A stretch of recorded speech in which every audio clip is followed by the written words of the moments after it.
National Security Advisor John Bolton has threatened the ICC. We will not cooperate.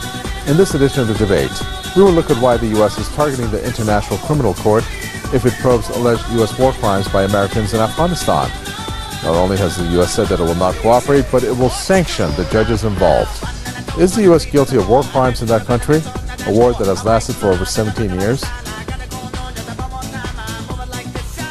It is almost 17 years since the United States, along with its allies, invaded Afghanistan under the pretext of fighting terrorism.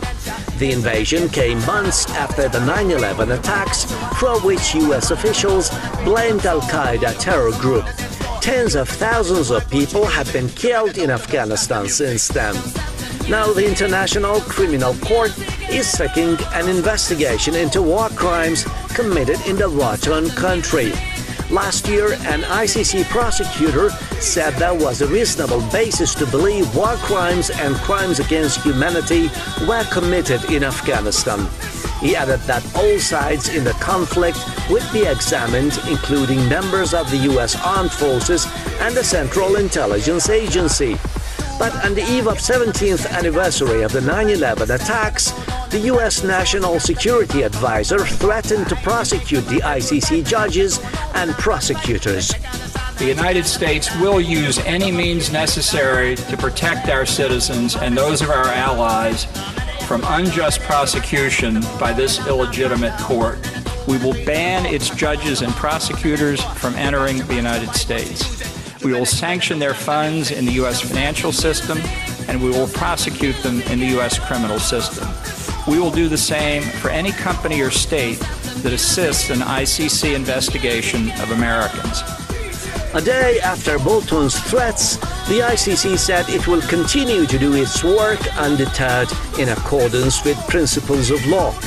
The Hague-based court noted that it was an independent and impartial institution with the backing of 123 countries. Afghanistan is a member state of the International Criminal Court, as the United States and Israel aren't.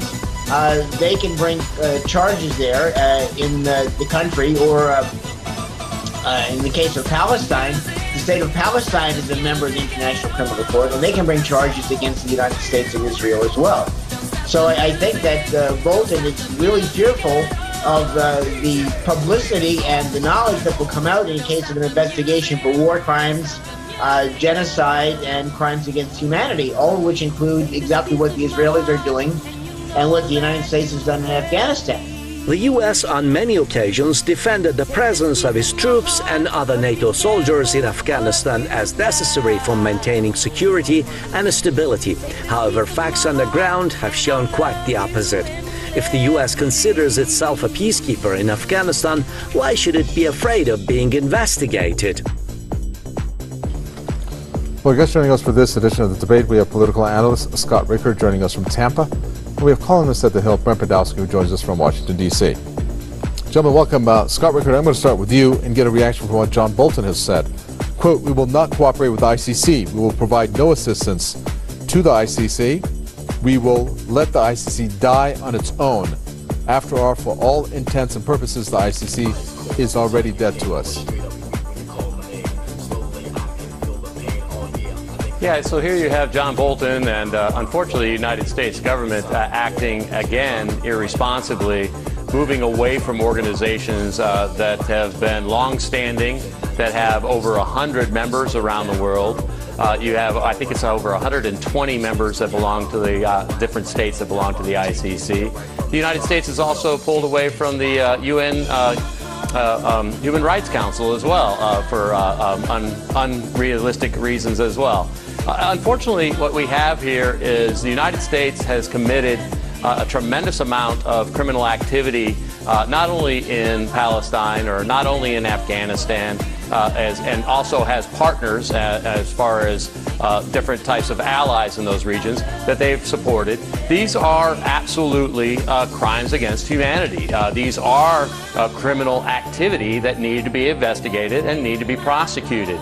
But sadly, unlike the end of a war, whereby the loser of that war is typically the one that receives the types of prosecution from international courts like at The Hague, similar to the ICC, those types of activities will not occur against any victor in any wars in the history of mankind. So I really, my hat's off to the remaining states in the ICC. I can only imagine the United States does not want to participate, given the fact that the United States has a tremendously bad record, not only in Afghanistan and Palestine, but elsewhere around the world. So certainly John Bolton, as a representative of the United States, just a horrendous character to be representing me or any of my other fellow citizens. Brett Badowski, I want to relate the way that John Bolton has reacted to Israel. Since you guys brought up Israel, or somebody did anyways. And the reason why I didn't, Scott Richter did. Okay, the reason why I want to connect these two together is the reaction by John Bolton, Brett Badowski, don't you think it was very severe? Because some of the things that he said is just you wouldn't expect for it in terms of the Afghanistan relationship with the U.S. and the way ICC accused the U.S. of it. It just seemed too severe of a reaction. However, the ICC also, Israel and the Palestinian issue has been introduced to that court. We know that Palestinians, and I think Saeb Erekat said that today, that they're going to, again, refer Israel to the ICC, and also the U.S. to the ICC. Do you think that this is because Israel is involved, that perhaps the U.S. is showing such a forceful reaction in the form of John Bolton?